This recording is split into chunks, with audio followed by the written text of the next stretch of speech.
Hello, আসসালামু আলাইকুম। সবাই কেমন আছেন?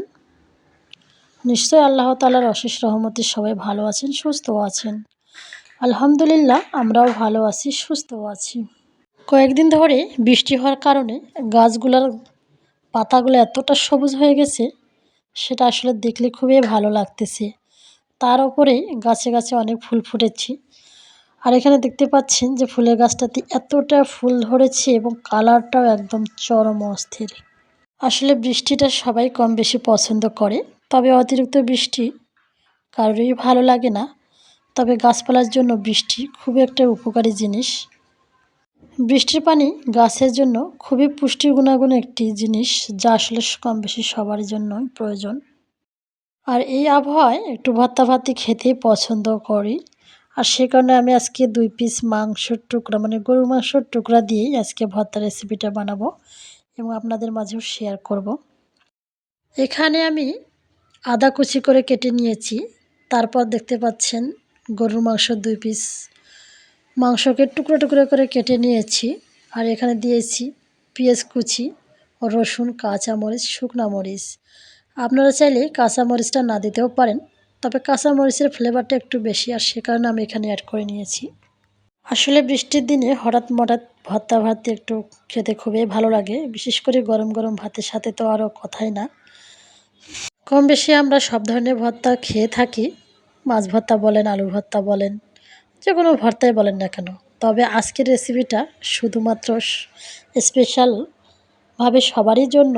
সবাই দেখতে থাকুন কিভাবে আজকের রেসিপিটা আমি বানাই। এখানে আমি সব কিছু উপকরণ প্যানের মধ্যে বসিয়ে দিয়েছি এবং চুলায়ও বসিয়ে দিয়েছি। তারপর দিয়ে নিচ্ছি হলুদ। সবাই একবার হলেও বাসায় ট্রাই করে দেখবেন কেমন লাগে। তারপর দিয়ে নিচ্ছি স্বাদ মতো লবণ। তবে এই উপকরণে আপনারা চাইলে সয়াবিন তেল ইউজ করতে পারেন, তবে ভর্তার জন্য আমি মনে করি সরিষার তেলটাই বেটার হবে। আর সে কারণে আমি এখানে সরিষার তেল অ্যাড করে নিচ্ছি। এখন আমি সব কিছু উপকরণগুলো ভালোভাবে নেড়ে চেড়ে মাখিয়ে নিব এবং সুন্দরভাবে মিশ্রণগুলো অ্যাডজাস্ট করে নিব, যাতে করে লবণ, ঝাল, হলুদ সব কিছু সমপরিমাণে ঢোকে। আর চুলার জালটাও লো ফ্লেমে রেখে দিয়েছি, কেননা কিছুক্ষণ ভেজে নেব এগুলো। আর ভেজে নেওয়ার পর চুলার আঁচটা একটু বেশি দিয়ে নেব। দেখতেই পাচ্ছেন চুলার আঁচটা কতটা লো ফ্লেমে রেখেছি। আর এখানে কিছুক্ষণ এগুলো ভেজে নিব।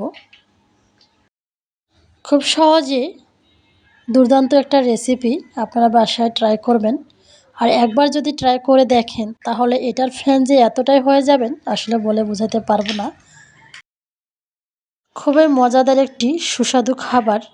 আসলে মাছ মাংস সবসময় খেতে ভালো লাগে না, এরকম হঠাৎ মঠাৎ যদি একটু ভর্তা করা যায় তাহলে ভাত খেতে খুবই ভালো লাগে। আর ভাতের স্বাদটাও অনেকটা পাওয়া যায় তখন এবং মুখের রুচিটাও অনেকটা বেড়ে যায়।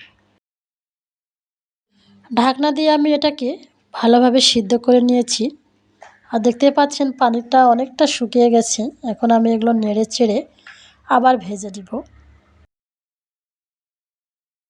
যতক্ষণ পর্যন্ত এটা শুকিয়ে না আসে এবং মচমচে আকার না ধারণ করে ততক্ষণ পর্যন্ত আমি এটা ভাজতেই থাকব। ঝটফট আমার রেসিপিটা ভাজা হয়ে গেছে। এখন আমি এটাকে বাটনায় বেটে নিব। আপনারা চাইলে ব্লেন্ডারে কিংবা শিলপাটায় বেটে নিতে পারেন, তবে আমার কাছে এটা খুব সহজ হয়। আর সচরাচর আমি মাটির বাটনা ব্যবহার করে থাকি। দেখতেই পাচ্ছেন এর কালারটা কতটা মিষ্টি হয়েছে এবং তেলটাও অনেকটা আলাদা হয়ে গেছে। এখন আমি এটাকে বেটে নিব অফ ক্যামেরায়। যেহেতু হয়ে গেছে দেখতেই পাচ্ছেন বেটে নিয়েছি। এখন এটা সুন্দরভাবে হাতে অ্যাডজাস্ট করে নিচ্ছি। নেওয়ার পর এটা একটা বাটিতে সার্ভ করে নেব।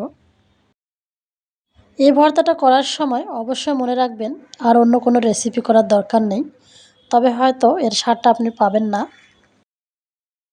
এই ভর্তাটা দিয়ে নিমিষে আপনি 2 থেকে 3 প্লেট ভাত চটপট খেয়ে ফেলবেন। আসলে এটা বিশ্বাস করার মতো না। আমি যখন করেছি বা খেয়েছি একদমই খেয়ে ফেলেছি। ভিডিওটি ভালো লাগলে সবাই লাইক, কমেন্ট, শেয়ার করবেন।